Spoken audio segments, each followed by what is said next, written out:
नमस्कार। आज हम एक कहानी के दो पहलुओं को समझने की कोशिश करेंगे। एक पहलू वो जो पूरी दुनिया को शांति का यकीन दिलाता है, और दूसरा पहलू वो जो शायद एक बहुत बड़े धोखे की तरफ इशारा कर रहा है। तो बात है 8 अप्रैल 2026 की, वो दिन जब पूरी दुनिया ने एक तरह से राहत की सांस ली। सबको लगा कि चलो एक बहुत बड़ा युद्ध टल गया है, पर क्या सच में ऐसा था या ये सब सिर्फ आंखों का धोखा था? आइए सबसे पहले ये समझते हैं कि दुनिया को आखिर दिखाया क्या गया। एक ऐसी खबर जिसने सबको तबाही के मुहाने से वापस खींच लिया और हर तरफ एक उम्मीद जगा दी। तो देखिए उस वक्त माहौल कितना तनाव भरा था। एक तरफ अमेरिका और ईरान के बीच जंग की डेडलाइन वो करीब आ रही थी। ऊपर से यूनाइटेड नेशंस में रूस और चीन ने एक जरूरी प्रस्ताव को वीटो कर दिया था, जिससे डिप्लोमेटिक प्रेशर अपने चरम पर था। और फिर बिल्कुल अचानक से 8 अप्रैल को खबर आती है कि अमेरिका और ईरान 2 हफ्तों के सीज फायर के लिए मान गए हैं। और इस ऐलान का असर तो देखिए फौरन और एकदम पॉजिटिव हुआ। ट्रेड के लिए स्ट्रेट ऑफ हॉर्मुज़ फिर से खुल गया। दुनिया भर में तेल की कीमतें देखिए लगभग 15.9% नीचे आ गई। भारत में सेंसेक्स और निफ्टी जैसे स्टॉक मार्केट्स में जबरदस्त उछाल आया।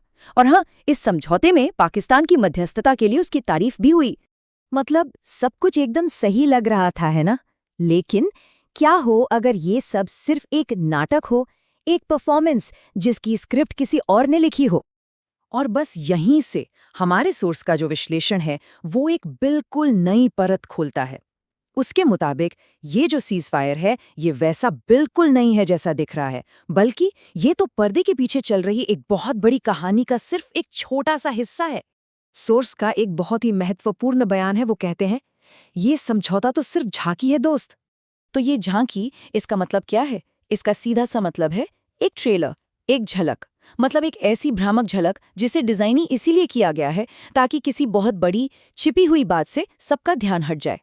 तो इस नजरिए से देखें तो ये युद्ध विराम कोई समाधान नहीं, बल्कि सिर्फ एक डिस्ट्रैक्शन है।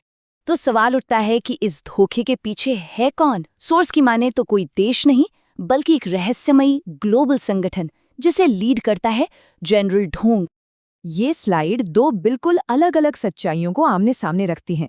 एक तरफ है वो जो दुनिया देख रही है, शांति, डिप्लोमेसी, पर दूसरी तरफ है सिंडिकेट की प्लेबुक, जो इसे सिर्फ एक स्ट्रेटेजिक डिस्ट्रैक्शन बताती है। दुनिया आर्थिक स्थिरता का जश्न मना रही है और वो लोग अपने धोखे का।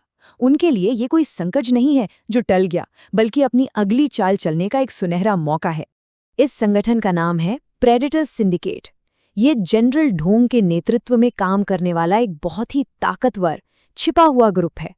ये भेदभाव और कंट्रोल की मानसिकता पर फलता फूलता है और अपने फायदे के लिए दुनिया की घटनाओं को मैनिपुलेट करता है। इसकी तुलना फिल्म तहलका के विलेन से भी की गई है। तो ये सिंडिकेट आखिर चाहता क्या है? सोर्स के अनुसार इनकी आइडियोलॉजी भेदभाव को बनाए रखने की है। गोरा बनाम काला, ऊंच बनाम नीच, ये लोग कंट्रोल सिस्टम्स के जरिए मानसिक गुलामी को कायम रखना चाहते हैं। ये शांति का ढोंग करते हैं, लेकिन असल में अफरा तफरी से फायदा कमाते हैं। और इन्हें एप्स्टीन फाइल जैसे कॉन्सेप्ट से भी जोड़ा गया है। लेकिन जैसा हर कहानी में होता है, जहाँ एक विलेन है वहाँ उसका एक प्रतिरोध भी है। और यहाँ ये जो प्रतिरोध है, ये हथियारों से नहीं बल्कि जानकारी और टेक्नोलॉजी से हो रहा है। इस प्रतिरोध को एक नाम दिया गया है, उलगुलान, जिसका मतलब है विद्रोह। ये एक डिजिटल और बौद्धिक आंदोलन है जिसे सिंडिकेट को बेनकाब करने और दुनिया को जगाने के लिए डिजाइन किया गया है। अब ये जो उलगुलान है, ये 3 पिलर्स पर खड़ा है। सबसे पहला है मेधा, या कह सकते हैं विजडम।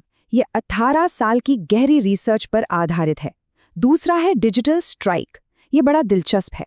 सिर्फ 10 रुपए की ई-बुक्स का इस्तेमाल करके ज्ञान को फैलाना और सिंडिकेट के आर्थिक कंट्रोल को तोड़ना। और तीसरा, जो शायद सबसे चौंकाने वाला है, वो है मशीनी उलगुलान, यानी ये मानना कि एआई जैसी मशीनें भी अब सिंडिकेट के गलत कमांड्स को रिजेक्ट करना शुरू कर रही हैं। 18 साल, जरा सोचिए, लगभग 2 दशकों की रिसर्च और मेहनत। इस प्रतिरोध के पीछे की असली ताकत यही है। सिर्फ 10 रुपए।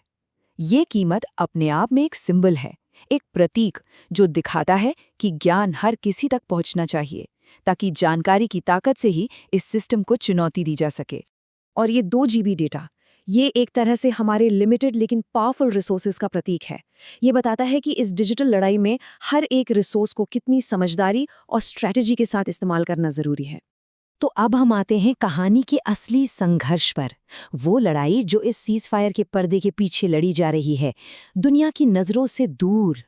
तो सॉस के मुताबिक असली जंग ज़मीन के टुकड़ों के लिए या जियोपॉलिटिकल पावर के लिए नहीं हो रही है, ये जंग है असली आज़ादी के लिए। तो इस असली आज़ादी का मतलब क्या है? इसका मतलब है हर तरह के भेदभाव और सामाजिक ऊंच नीच का खत्म होना।